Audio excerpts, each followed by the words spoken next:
Brasileiro e a vitória que tirou o Corinthians da zona do rebaixamento. Um jogo difícil, um jogo sem muita qualidade técnica. Mas você acha que o corintiano está preocupado com isso? O que vale agora são os 3 pontos. Vamos ouvir personagens da vitória do Corinthians sobre o Cuiabá. Vamos lá. Sabíamos que si hoy perdíamos iba a ser imposible virar todo esta llave.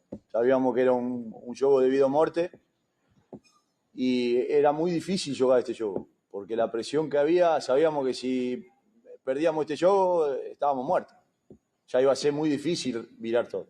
Pero ya salimos de la zona, respiramos, ni Nois ni el grupo gosta de jugar así. Mas el que jugó y está ahí adentro sabe que era un juego muy difícil. La pelota, la bola pesaba mucho, y entonces, pero el grupo respondió. Y sí, claramente, no gostamos de ganar así porque trabajamos para jugar de otra forma. Mas eran 3 puntos que o nos daban vida o ya estábamos muertos. No nos tenemos que olvidar de la cantidad de partidos que hemos jugado y el esfuerzo que está viendo. Por eso necesito cambiar. Y el grupo necesita también tomarse un respiro para poder administrar bien los esfuerzos. Me parece que eso salió bien en un partido tan importante.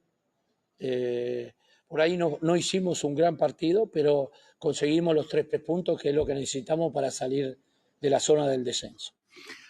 Então tá aí os professores Ramon e Emiliano Dias falando da estratégia, de dar descanso a alguns jogadores. E eu não tô vendo nenhum corneteiro falar mal do Ramon Dias, falar que o meio-campo isso, que o meio-campo aquilo. Falem agora, resultadistas. Bom dia, professor Celso, tudo bem? Claro, porque tudo está bem quando acaba bem. Né? Isso. A gente sabe que tem que dar refresco. Agora, eu, por exemplo, daria refresco no jogo da Argentina, não ontem. Ontem era um jogo decisivo demais para entrar sem Garro, vai entrar sem o André Ramalho, pronto, já dei a minha corneta. E se estoura o cara? O cara fica fora até o final da temporada, e aí? E se o resultado não vem contra o Cuiabá, que era a questão primordial, eles mesmos acabaram de colocar isso, né? Vai perguntar para o corintiano hoje que está no metrô com camisa do clube, e eu vi muitos, se ele prefere um jogo assim ou um jogo como aquele em Fortaleza, no Brasileiro, né? Merecia melhor sorte e perdeu. Ou contra o Galo em Minas, que merecia melhor sorte e perdeu. Professor, mas brincadeiras à parte, será que eles não pensaram, olha, para enfrentar e ganhar do Cuiabá, a gente pode entrar com um time assim que é suficiente. No fim, com todo respeito ao Cuiabá, mas é um adversário muito mais frágil do que a maioria dos outros que o Corinthians já enfrentou e vai enfrentar. Concorda ou não? Em tese, sim. E acabou dando certo, mas podia não dar, né? O primeiro lance do jogo é do Pita. Embora o Bandeirinha já tivesse dado impedimento, aquele lance ajustado, mas o melhor lance do primeiro tempo tinha sido do Cuiabá. E mesmo no segundo, o Corinthians não acaba esse jogo tranquilo. O Corinthians acaba correndo riscos. Mas, enfim, é a situação do momento. É essa comparação que tem que ser feita. Durante muito tempo, o Corinthians teve honra ao mérito e muito jogo aí não pontuou. E pontuou 3, né? Que é coisa que esse time também precisa fazer, porque o campeonato está acabando, o Corinthians só tem chance de ter ganho do mesmo adversário no turno e no retorno contra a Bahia, que tinha sido a única vitória fora, Vitória, que agora vai jogar fora, e Criciúma, que também vai jogar fora. É muito pouco, mas é o que tem para hoje. A prioridade é essa, botou a cabeça para fora do nível da água, pela primeira vez está acima de 4 times com o mesmo número de jogos. Isso foi muito importante, desde que o futebol volte. Contra o Palmeiras, por exemplo, para pensar em pontuar, tem que jogar muito mais do que jogou. Mas a gente sabe, né, que o futebol tem dessas coisas. Por exemplo, o Corinthians fez um grande jogo contra o Internacional, cometeu erros, não ganhou. Não é verdade? Ontem não fez uma partida espetacular, mas fez o suficiente para ganhar, ou não? Acho que sim, e diz muito sobre o adversário. Então, até por isso, eu entendo a cautela do professor em relação à escalação, de ter colocado titulares, mas eu tô contigo, Abel. Eu acho que pesou muito a diferença técnica. Acho que o Corinthians não precisaria do Garro para vencer do Cuiabá, com todo respeito ao Cuiabá, mas há uma diferença técnica entre os dois times.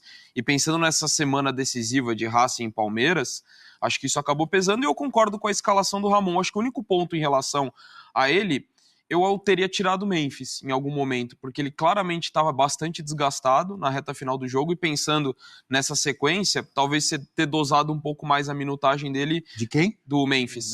Mas ele não pode jogar contra o Racing, né? Teve uma outra mas ainda coisa. assim, independentemente Com o do Racing pode, jogo, né? pode. Com o Racing pode. Com o Racing Ah, pode. é Copa do verdade, Brasil. é verdade. Eu digo Ele não podia na Copa do Brasil. Na Copa do Brasil, tem razão, eu errei aqui. Eu, assim, além da questão da Copa da Sul-Americana, eu senti ele também muito desgastado. Assim, acho que já poderia ter saído antes, e aí pensando também na Sul-Americana, acho que teria essa influência. Esse é o único ponto. O questionamento em cima dele é que, assim, conseguiu o que precisava, acho que isso era o primordial, mas o Corinthians poderia ter tido uma atuação, acho que um pouco melhor. Lógico que o torcedor não tá nem aí. A atuação? Pensando para frente? Eu acho que preocupa um pouquinho, mas o importante ontem era vencer. Acho que tinha uma carga muito grande nesse jogo, eu concordo da forma como o Emiliano falasse. Se tivesse perdido, seria uma tragédia. Acho que aí seria uma situação... Até empatado, hein? Seria muito dramático para o Corinthians, porque além de tudo, se empatar já seria dramático. Você perde, você traz o Cuiabá de volta para a disputa com ele. Então, assim, seria catastrófico para o Corinthians. Acho que era o mais importante, era vencer. Mas acho que poderia ter jogado melhor, embora não tenha corrido riscos. E acho que passa muito pela fragilidade do adversário. Um pitaquinho só sobre essa questão de planejamento. Ele não entra com o Garro. Aí quando ele põe o Garro, ele já tem o Coronado não podendo jogar contra o Palmeiras, suspenso, e o Garro pendurado. Então, mas ele correu o risco muita gente pendurada. Se fosse isso assim, foi uma vitória. Ele ia ter que jogar com o Sub-17. Isso foi uma vitória, que o único suspenso agora é o Coronado. Mas o Garro saiu do banco. Né? Ele podia não pôr o Garro. Então, tudo bem, o planejamento começa de um jeito, mas ele correu um risco sério de, contra o Palmeiras, não ter armador. Felizmente para o Corinthians. Mas eu não acredito que ele tenha deixado o Garro no banco por causa de cartão. Foi por causa de aspecto físico. No primeiro momento é o aspecto físico, mas já deixou, e que a realidade era o Coronado suspenso, ele correu um risco muito grande ao pôr o Garro, porque ele correu o risco de não ter armador nenhum no Clássico. Eu achei que hoje não ia ter cornetagem para cima do Ramon. Não, é só Você está muito corneteiro, professor. Porque dá a impressão que tem tudo ali planejado, e não é bem assim, né? Às vezes o destino te ajuda. Mas você tem razão, mesmo quando as coisas dão certo, e ontem o objetivo foi alcançado, temos que analisar as coisas boas e ruins, ou o que você viu de negativo, o que pode melhorar. Para você, Eugênio, o que você viu de positivo, de negativo? Qual a sua análise de Corinthians 1, Cuiabá 0? De positivo, 3 pontos na conta.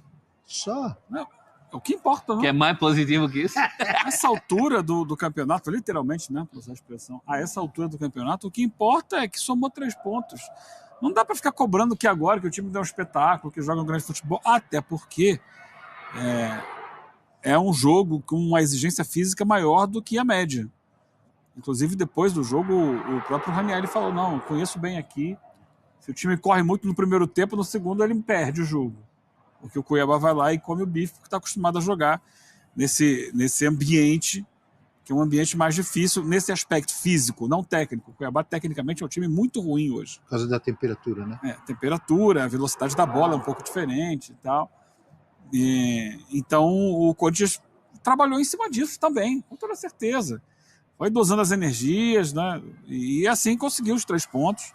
Agora, é uma saída da zona de rebaixamento. Claro que a torcida respira aliviada, mas não significa que saiu definitivamente. Pelo contrário, né? Tem ali outros clubes coladinhos com um pontinho a menos, clubes que se mexeram recentemente, né? Que trocaram de técnico. Atlético Paranaense, Juventude, Bragantino, tá todo mundo se mexendo ali atrás do Corinthians. Tem o Vitória e o Fluminense ali ainda no bolo junto com ele. Então, respirou, mas é preciso entender que está longe de ter resolvido a vida. É um respiro momentâneo e tem que lutar, vai ter que lutar até o final do campeonato ali buscando o resultado, acima de tudo, né? A essa altura, pouco importa jogar bem ou mal. Se ganhar o jogo, tá ótimo. E o Tem que lutar, não se abater. Aê, professor, gostei. Lembrando do grande Almir Neto. Ontem, mais uma vez, Memphis Depay decisivo. Até me lembrei do ano passado, o Ramon Dias no comando do Vasco, numa situação muito semelhante, lutando contra o rebaixamento, ele teve ali uma contratação do Dimitri Payet, que a gente vai falar daqui a pouco, decidindo jogos e ajudando o Vasco a sair. O Memphis Depay outro dia fez um golaço de falta e ontem fez mais um. Ah, foi de pênalti. Tá bom, outro dia teve um pênalti lá no Newton Santos e o Romero não fez o gol de E pênalti. ele cobrou muito bem esse Então, pênalti. Eu vi quem contestasse o pênalti. Para mim, foi pênalti. Foi pênalti. Foi muito pênalti. Inclusive lei do ex, porque foi o Marlon, né? Foi o Marlon. E até no pênalti foi muito bem o Félix Torres na jogada. Um lançamento espetacular pro Thales Magno. É verdade. 7 jogos dessa estreia pelo Corinthians, com 2 gols e 3 assistências. Olha só, hein? 7 jogos, 5 participações diretas em gol do Memphis Depay. 2 gols de bola parada, um sensacional, né? 10 finalizações, 83,8 minutos para participar de gol e 9 dribles certos, liderando os quesitos de dribles certos e assistências. Eugênio Leal, Memphis Depay, Eugênio. Memphis Depay é um jogador de indiscutível qualidade técnica, que foi contratado para ajudar o Corinthians nesse momento difícil e está dando a contribuição dele. Bateu muito bem o pênalti, não só isso, né? Não só o gol de falta que ele fez outro dia contra o Atlético Paranaense, mas é um jogador que tem ajudado na construção das jogadas ofensivas, né? Tem feito assistências, tem construído jogadas. Ele está, até aqui, depois de um período inicial de adaptação, né? Até de recuperação física, ele está entregando o que se imaginava dele. Diriam os hermanos argentinos que este é um jogador de hierarquia? Sim, indiscutivelmente. Por supuesto que sim, não? Claro, é um jogador de qualidade indiscutível, né? Veio para isso. E tem mostrado isso, então foi um tiro certeiro do Corinthians, né? A contratação dele, até esse momento. E importante para o torcedor, ainda que eu tenha pontuado e repito, acho que fisicamente sentiu um desgaste no jogo de ontem, mas ele terminar o jogo com 90 minutos, acho que mostra muito da evolução física que é natural, não dá para o cara chegar já jogando tudo logo de cara, então é algo gradativo e ele está demonstrando isso. E vamos falar também do tamanho dos gols dele, que foi num 5-2, mas é aquele 3-2 para cima do Atlético num momento muito delicado do jogo. E agora o gol de pênalti, mas foi o gol que definiu a vitória. Então, ele foi fundamental em 2 vitórias em confrontos diretos pro Corinthians. É de pênalti, mas e a responsa de bater esse pênalti aí?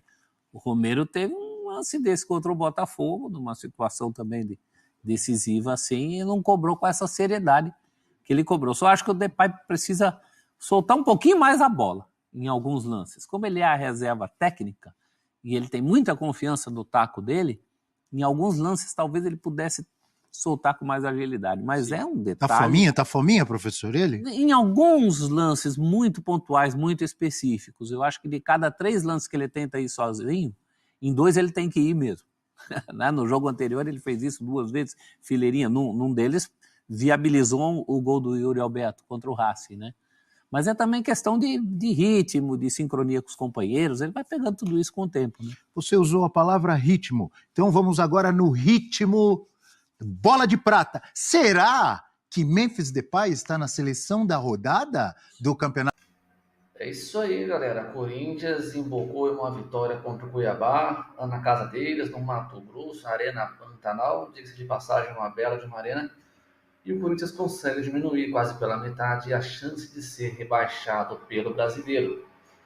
O Corinthians venceu aí com um gol desse senhorzinho aqui, esse rapaz chamado Memphis Depay, que cobrou muito bem, sangue frio, uma batida forte no canto direito do gol, sem chance para o goleiro, e somou aí mais 3 pontos contra o Cuiabá, saiu da zona de rebaixamento, agora ocupa a 15ª colocação, e o melhor, com o mesmo número de pontos dos seus concorrentes a sair da zona ali do Z4. O Corinthians entrou com 44,3% de chance de cair para a segunda divisão e saiu do jogo com 25,2% de chance de cair, uma diminuição aí de 19,1%. Isso é muito bom.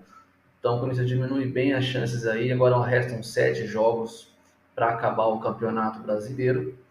A maioria dos jogos vão ser em casa, vai ser na Arena Corinthians, o que aumenta mais a chance de permanência do Corinthians aí na Série A.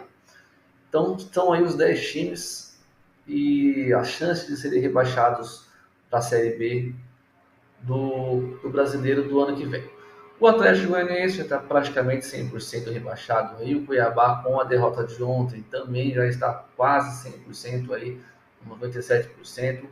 O Juventude, que trocou de técnico aí aos 49 do segundo tempo, já está com 44%. O Red Bull, que vem perdendo quase todos os jogos aí nos últimos tempos, nos últimos meses, finalmente entrou aí na zona do rebaixamento, na zona da degola, está com 40% praticamente aí.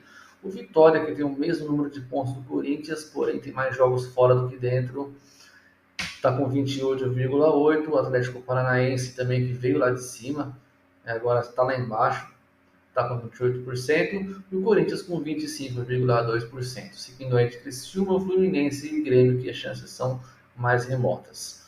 E os próximos jogos são esses aí, galera. Os jogos que aconteceram são esses aí. E aqui a gloriosa tabela do brasileiro. O Botafogo segue líder com 64. O Palmeiras logo atrás aí empatou, deixou a chance escapar de colar ali no Botafogo. Fortaleza e Flamengo. O Inter pode passar o Flamengo aí. Esses são os classificados aí para fase de grupos da Libertadores do ano que vem. Lembrando que se o Botafogo ganhar aí, pode abrir uma 7ª vaga, no caso o Bahia já entraria para essa zona de classificação. O Corinthians, que começou a rodada em 18º, agora pula lá para cima para 15º, 35 pontos. Então o próximo jogo aí contra o Palmeiras, nada impede o Corinthians vencer, e vencendo adquire mais 3 pontos, vai a 38, pode chegar aqui perto do 11º, 12º colocado e se distanciar cada vez mais. Agora só depende do Corinthians, galera. Só depende do Corinthians e vamos para cima, que quinta-feira tem jogo contra o Racing, lá em Buenos Aires. Bora beliscar essa vaga na fase final da Copa Sul-Americana. Você que não é inscrito ainda, se inscreva no canal logo abaixo, curta, compartilha e comenta aí. Vai Corinthians!